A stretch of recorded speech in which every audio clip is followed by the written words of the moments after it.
Why start a show about driving cars when cars are going to be driving us in a few years? First of all, I don't owe you an explanation. And most importantly, life's too short not to. My producer told me I could have pretty much any car I wanted. BMWs, Volkswagens, Hondas, and you'll see them in the weeks ahead. But I wanted to start with this one. The Maruti Suzuki Swift.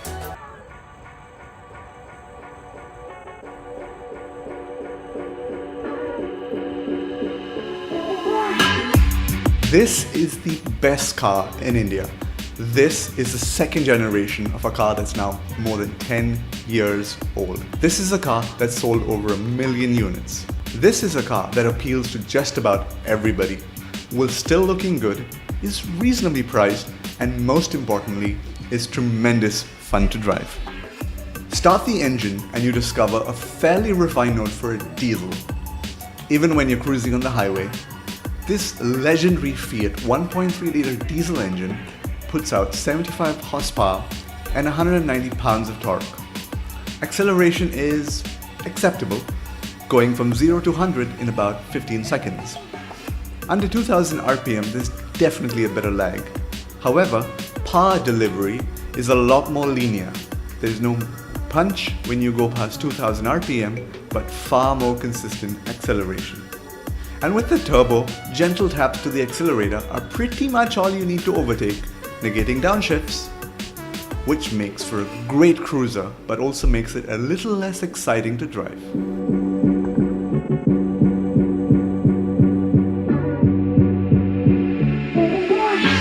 The engine is mature and reliable.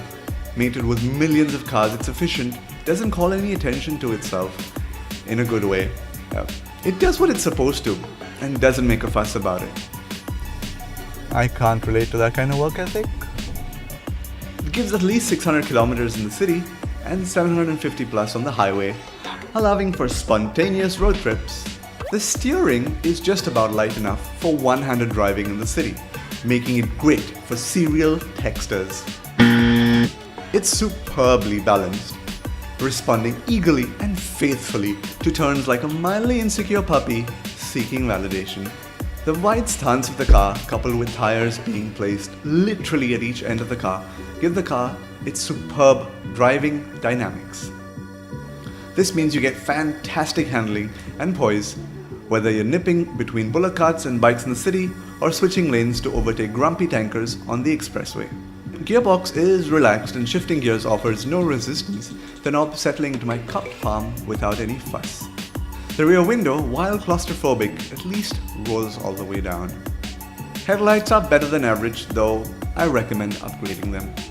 The suspension, pun intended, is well balanced between comfort for Indian roads and almost stiff enough to make throwing the car around corners good fun.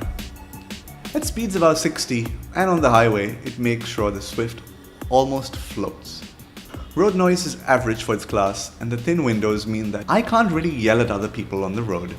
Wankers!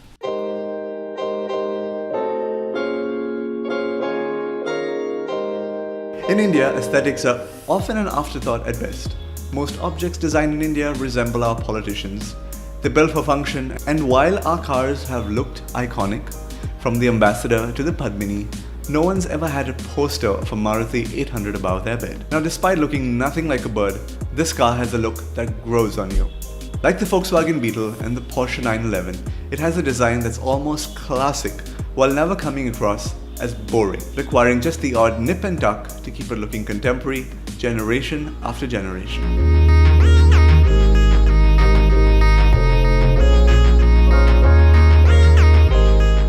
What needs work in the car?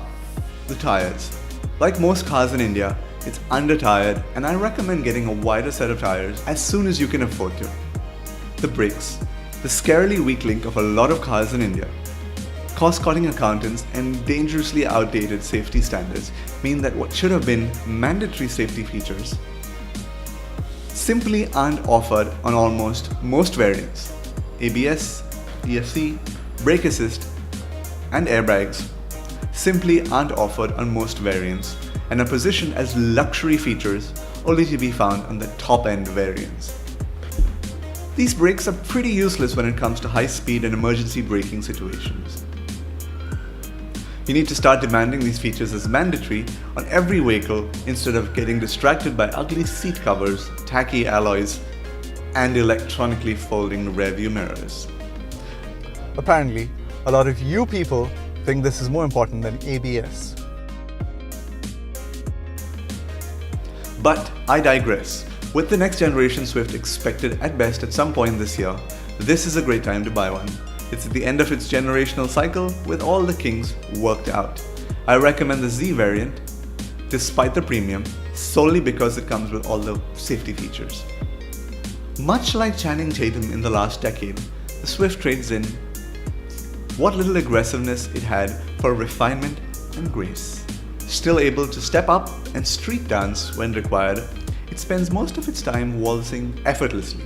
I'm David, and welcome to Torque Speed.